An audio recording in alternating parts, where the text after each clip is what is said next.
Today we continue our journey through Tim Keller's book, Making Sense of God. You'll recall during part 1 of this series that we argued religion is not going away. Rather, it seems to be on the rise.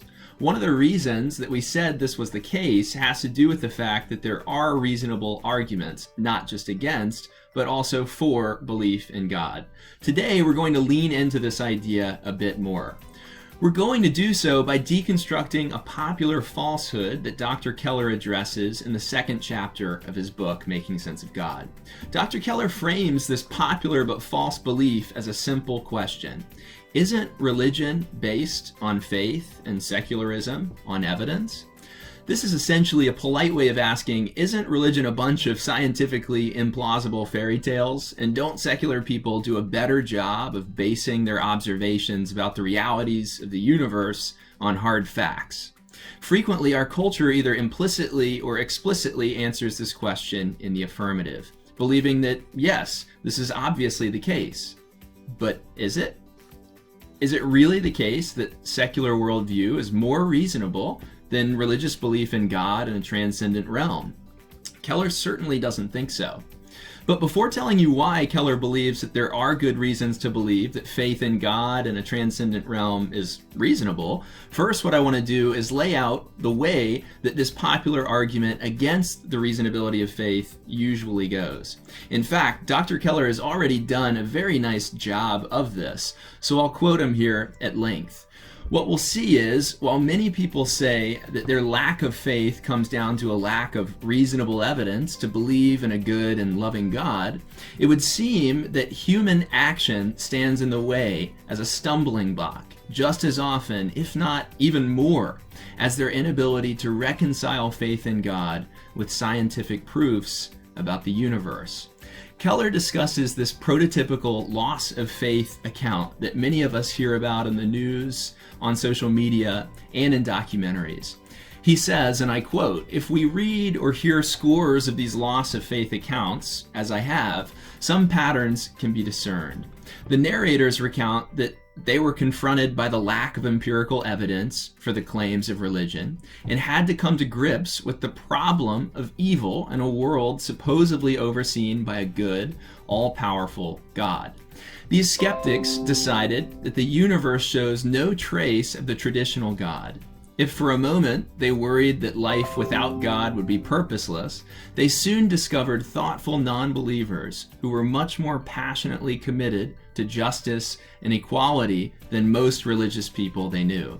They concluded that human beings don't need God to lead a good life and build a good world for all to live in. In fact, we can better carry out these tasks without any religion at all, argue popular thinkers such as Sam Harris, Richard Dawkins, and Christopher Hitchens. After struggling with the implications of all these discoveries and counting the cost of coming out as skeptics, they finally decided to face reality and tell the truth, Keller says. This is a powerful storyline, he believes.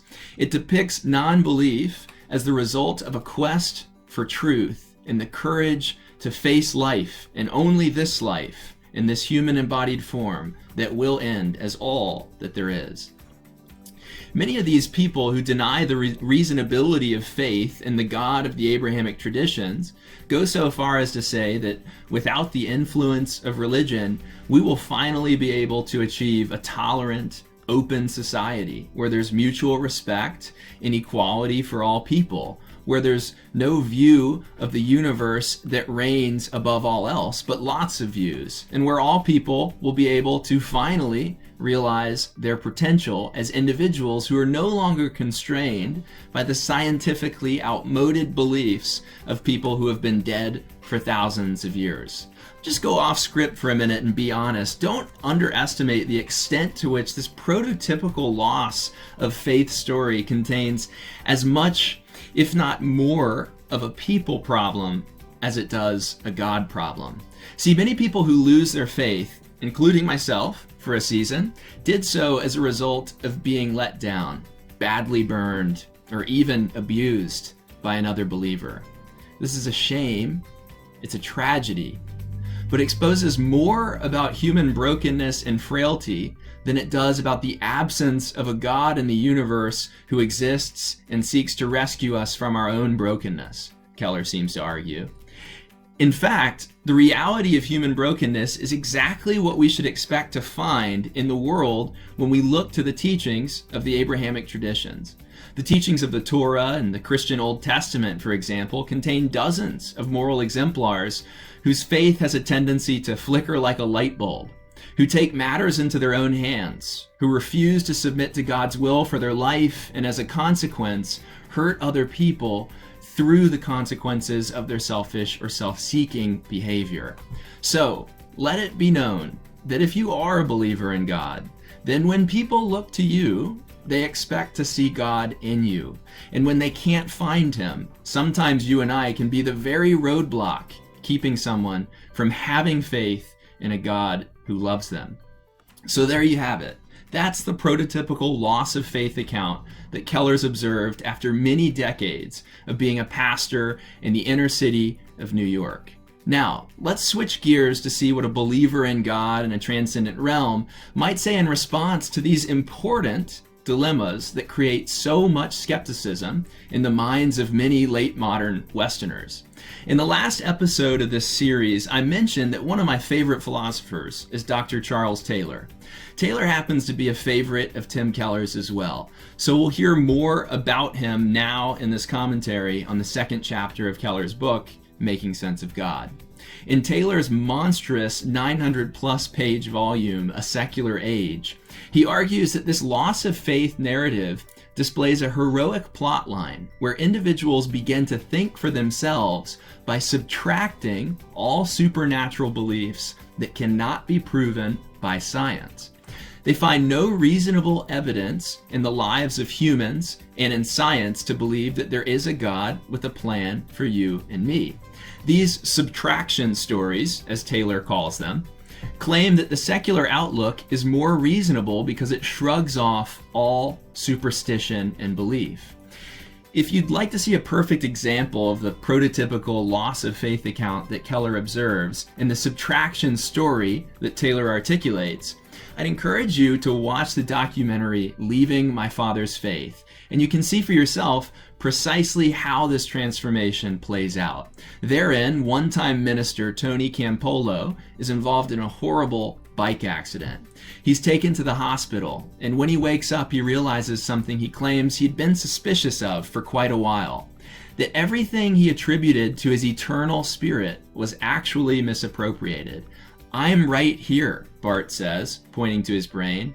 "This is me. This is all that I am. When I don't have this anymore, I cease to exist.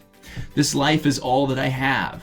"Isn't that beautiful?" Bart says. "Doesn't that make this one and only life so special?" "Why do I have to be a believer in God to promote values that align with Christianity?" Bart asks. "These aren't Christian values," he says. "These are human values." Bart now says this is someone who serves as a humanist chaplain on college campuses. Within his community of humanists, Bart's heroism is evident in his acceptance of something taken as a scientific fact, that when our brains cease to exist, we do too. Such ideas, though, are not new. They've been around for thousands of years. Actually, this is precisely the Buddhist view of human life. When the brainstem's no longer active, according to Buddhist tradition, the human being ceases to exist. There's nothing eternally stable enough to account for a soul that goes on to be with God for eternity. But what Keller argues is that moves such as Bart's, from Christianity to a materialist reductionist worldview, don't so much mark a loss of faith as a shift into a new set of beliefs and into a new community of faith, one that draws the lines between orthodoxy and heresy in different places. Oftentimes, however, secular humanists do not see their position on matters of ultimate reality as one of faith, but one of fact. This is one of the main reasons, Keller says, that many secular people do not think it worth their while to explore and weigh the claims for belief in God. They assume that belief is mainly a matter of faith, while non-belief is mainly based on reason. We should not believe in something unless we can prove it empirically, so Barth and other humanists argue. But what is the empirical proof for that very proposition, Keller asks. In the world of philosophy, this is what we call a false dichotomy. A false dichotomy is a type of logical fallacy that operates on the basis of oversimplified propositions to argue that there are only two cut and dry positions and that really only one is reasonable. False dichotomies conceal that there in fact may be additional logically valid ways to understand the propositions that we might be trying to disprove. Now, for the rest of this episode, let's outline one additional logically valid way that we can think about reason and faith. Let's see how reason and faith can be pursued together to reach a limited human understanding of and belief in God and a transcendent realm. Let's see how thinkers such as Dr. Keller and Dr. Taylor argue that we have good reason to believe science and empirical proof doesn't capture the totality of truths about ultimate reality, which they argue go well beyond what our limited rational minds can fully comprehend. Let's examine good reasons for believing that science, for all of its greatness and potential, can't possibly be the only arbiter of what is real and factual about the universe. To be clear, what Keller's arguing, with the help, of course, of Dr. Taylor and other great philosophers, is that both the statement that there is no supernatural reality beyond this world and the statement that there is a transcendent reality beyond this world are philosophical, not scientific, propositions. Neither can be empirically proven in such a way that no rational person can doubt, Keller argues. What this means is that the person with faith in God may be just as rationally consistent as the person who believes that there is no God. This also means that the person who argues in some logically valid way that there is no God must do so from a position of faith, just as much as a person who believes that indeed there is a God. Keller says, and I quote, "All this is because deeper beliefs about the nature of being, traditionally called ontology, are unavoidable and yet empirically unprovable. Belief in a closed system of purely rational causes, belief in the subtraction story that Taylor talks about, requires faith, despite what people who believe in this view suggest, implicitly or explicitly, about the illegitimacy of holding reason and faith together. So then we find that perhaps not always in speech, but certainly in practice, skeptics and believers in God alike must have faith in some view of the universe, either closed or open to the possibility of God in a transcendent realm, when they attempt to make their reasonable and logically consistent arguments. And now we're back to where we started in the first episode of this series. We find that what Keller calls our background beliefs, while often hidden from our view, are just that, beliefs. So we must continue to rigorously examine the beliefs that come to us, both from our cultural moment in history and our local religious communities, whether they are traditional religious ones or secular humanist ones. Now, Keller goes a step further to point out something which we now know to be an empirical fact, which is that humanist belief is actually chock full of moral values that stem not from a materialist, reductionist view of the world, but from a value system that's inherited from the Abrahamic traditions in Christianity and Judaism in particular. We see thinkers throughout our Western history who attempt to erase the genealogy of their moral values, but there's absolutely no denying, according to secular and religious sociologists alike, the fact that even our secular human rights discourse is inherited from a genealogy of morals that's passed down to us from Western Christian history. Keller reminds us that, perhaps somewhat ironically, no one more forcefully makes this point than the 19th century atheist Friedrich Nietzsche, who argues that if you say you don't believe in God, but you do believe in the rights of every person and the requirement to care for all the weak and the poor, then you're still holding on to Christian beliefs and principles, whether you admit it or not. Extrapolating on this, Keller asks, apart from a divine legislator of good and evil, apart from a divine legislator of our human rights discourse, why should you look at love and aggression, both parts of life, both rooted in our human nature, and choose one as good and reject one as bad or evil? As much as secular humanism attempts to forget the divine foundation of our genealogy of morals in the West, Keller argues that Nietzsche's critique of secular humanism has never really been answered. Secular humanism, as it turns out, seems to have simply created what many sociologists today call a secular theology that's rooted in social principles from the Abrahamic traditions. The morals of secular humanism would seem to suggest that we haven't actually let go of the influence of the God of the Abrahamic tradition quite like we as a secular society think that we have.